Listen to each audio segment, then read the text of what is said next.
How in the world did I go from this to this with one simple move and one simple lesson? Let's get into this one.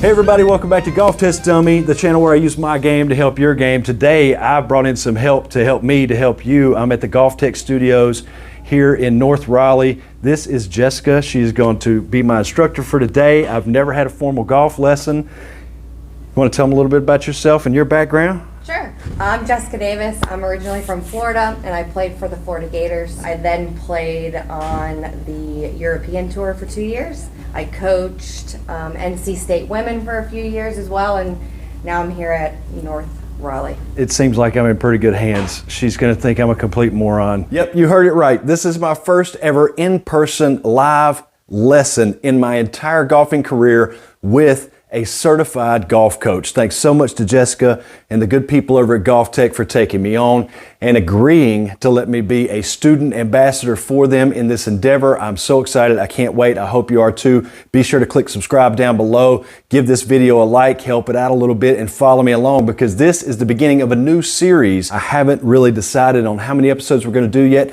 but I'm going to share everything that I learn in my lessons with you. This is the swing evaluation video. This is the very first thing that Golftec likes to do is get a sense of what you are, what you're looking for, the type of golfer you are, what are your bad shots, what are your fears. I'm going to show you some of the highlights. There were some real aha moments that I had in this studio with Jessica. Let's get into the first one. Good job. That felt pretty good. That's toward the heel. Good deal. You're trying to get a good one, aren't you? No. I'm ready when you are. Are you? Okay. All right, let's stop there. All right, let's just go through what Golftec measures. So we have a system called OptiMotion. Oh my and God. We're picking up different points in your golf swing or in your body to measure your golf swing to see how we can work on Did you have to movements. put my age on there? I don't know why it did that. How did it know? Wait a minute, it does that normally? That's okay, that's not a normal thing? No. Is that true? That is true. Why do I have to have my age on there? Nobody else gets their age. Oh my God. Okay. All right, sorry to interrupt. Go ahead. We've researched the lowest handicap players in the world. We see where their range of motion is, and we try to get our golfers to get close to that range so that they can hit good golf shots. We're gonna go through 9 different positions in your golf swing, and I'm gonna point out a few positions that represent where you could get better, where we could improve those movements. Oh, there's lots of places for that. No, there's a lot of good. All right, so in the side view camera, I'm gonna bring up a tour player here. That's Cameron Champ. Yeah, I swing just like him. That's. Now this next little clip, it really kind of blew my mind. I'd always thought that I had a real problem that I needed to correct. However, from what she's telling me here, this is not as big a problem as I thought it was, and as many of you out there probably think it is for you out there that do it as well. Take a listen to this one. All right, so in the takeaway. Ooh, yeah. So every coach, all coaches have their opinion on what's going on. This is not something that's going to have you hit bad golf shots as a takeaway that goes to the inside. It's really not. It just means that you're turning more than the tour players turning on the inside. So at that position, your shoulders are turning a lot and very early, so that just gets the club more behind you, but that's not a problem. Even though Cameron Champ at the same position, his club is just a little bit underneath. Mine is quite a bit further underneath, but you're saying that that's not necessarily a terrible thing. No. Which is great to hear because that's been the bane of my existence for such a long time. I'm constantly thinking about, I keep taking it under. I've tried to do everything to take it away more on the plane. I've tried exaggerating it and getting crazy with it and doing something that felt like it was from an alien planet. And still I go back and watch it on video and I see that exact same thing all the time. But You're saying it's not that bad? No. That absolutely blew my mind. I was glad to hear it. I was very glad to hear it. but it blew my mind. The reason your club is under the plane is you're turning a little bit more than them, like I said, but also your wrist positions are not in the same position. And I know now that you told me about your restriction. Yeah, so I've got a wrist issue that I've got a little bit of limited mobility in it. So as we go to the top of the swing, you get the club back on plane, it's in a fine position. Go to the top of the swing. Boom, cross the line and over the top. And that's classic. It just comes in and goes this way and then it wobbles and then comes back out over the top. I've been doing that for years. So that is very common to see.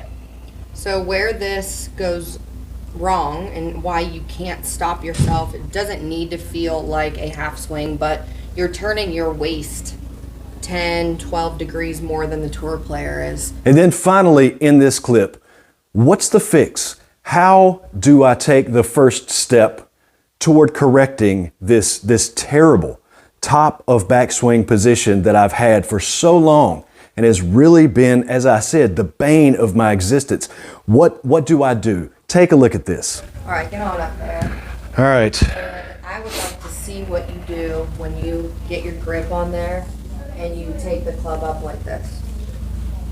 Just hinge it. Straight up. That's it? That's it. That's all I got. Is that bad? Interesting. Is that bad? Yeah, that's bad. How far should it go? Watch mine. How do you do that? I have wrist mobility, and that's okay. But that's a restriction that we're gonna have to play with and be okay with. So I get to, that's basically 90. Yeah. It's okay. So from setup, I want you to hinge as much as you can. All right. And then turn to your backswing. And then turn. Just hold it. Okay.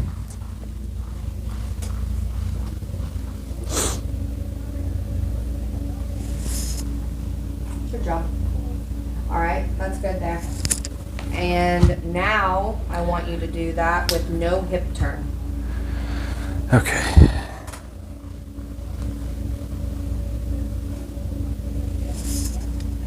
Oh, God. You don't have to go that far back. Whew. No hip turn. No hip turn. None. I had some hip turn. Let Okay. me show you how much you did have. That was 50 degrees of hip turn. That's And- still over the tour average. Now that's me saying I've got no hip turn. In the first attempt. That looks like a really good position right there, actually. Is that the point? Where are you messing with me? Is that what it is? No. That's Okay. still exceeding the tour average. Okay, so if I set up and then cock my wrist as much as possible,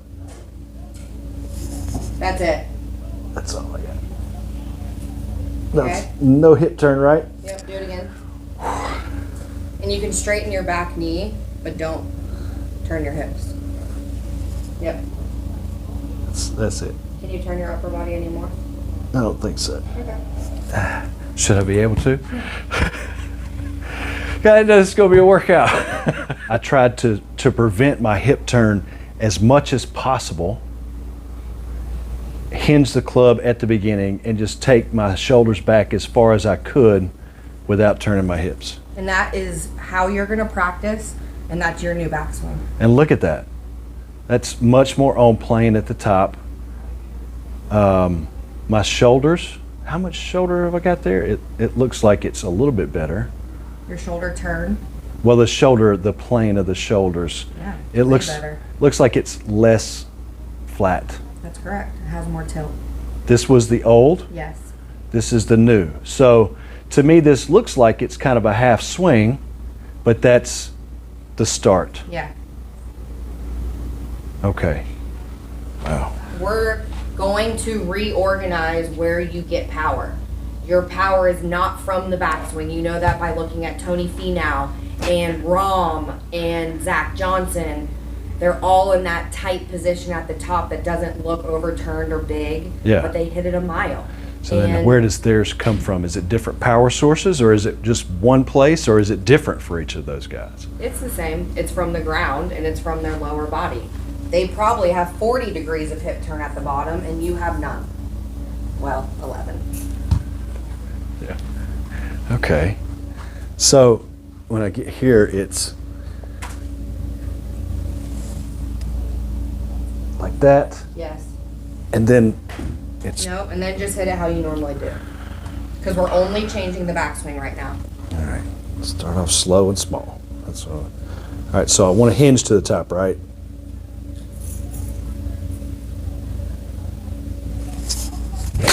It's crazy that you can't hinge more than that. But we'll work with it. I didn't realize how bad it was, to be honest. Look at that position.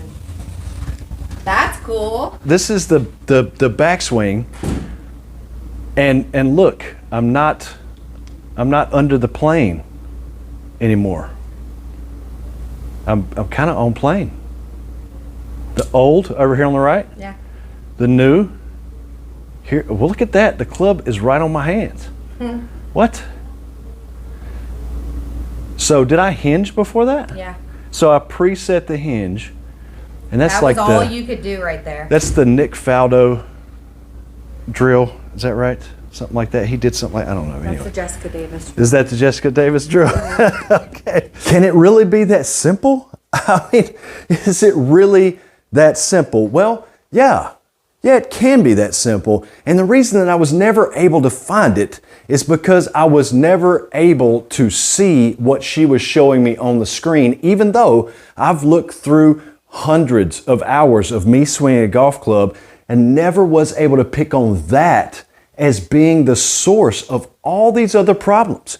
The source of the problem is that I was turning my hips way too much, taking it under and picking it up and getting way across the top here. From here, I have almost zero shot of rotating enough to get back to impact with my shoulders and my hips open enough at impact. And what she pointed out in the videos is that I'm back to just square, and that causes me to have to dump this right hand.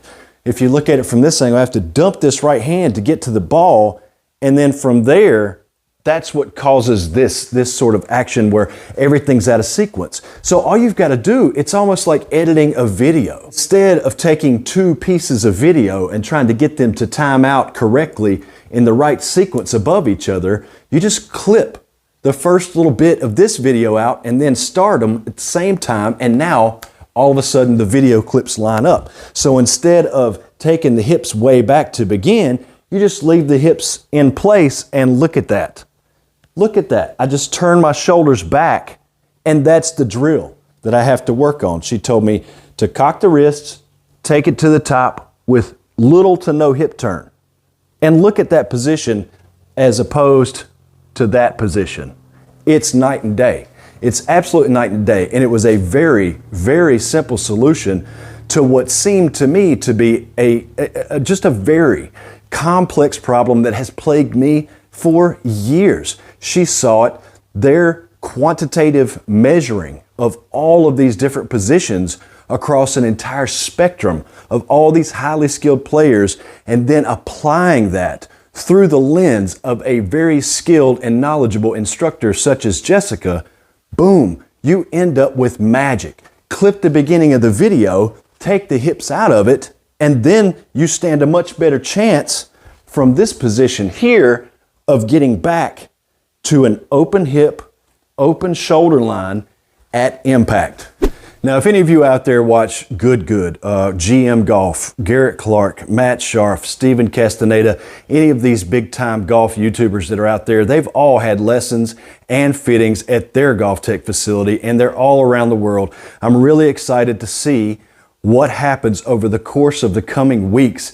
Each lesson, I'll be adding another piece, and I'll have homework after I get my lesson to go home and work on throughout the course of that week until my next lesson, in which time, hopefully, I'll be able to put myself back on the cameras under the scrutiny and the microscope and see if I've made any progress in the right direction. Until then, be sure to subscribe to the channel if you haven't already. I've got plenty more of these coming.